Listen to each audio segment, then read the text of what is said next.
สาวลาวตัวน้อยตาพาตาพลอยจากบ้าน知らぬ同士が肩寄せて心も木枯らし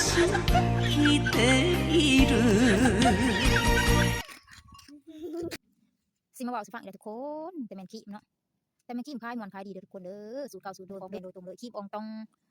ใส่คู่กับสบู่ซาลิน่าเด้อทุกคนเด้อตอนนี้คือใส่ดีขายปังแห้งเนาะหน้าเนี่ยหน้าใสเนาะตอนนี้ก็จะสั่งก็มีตัวแทนเฉพาะอัน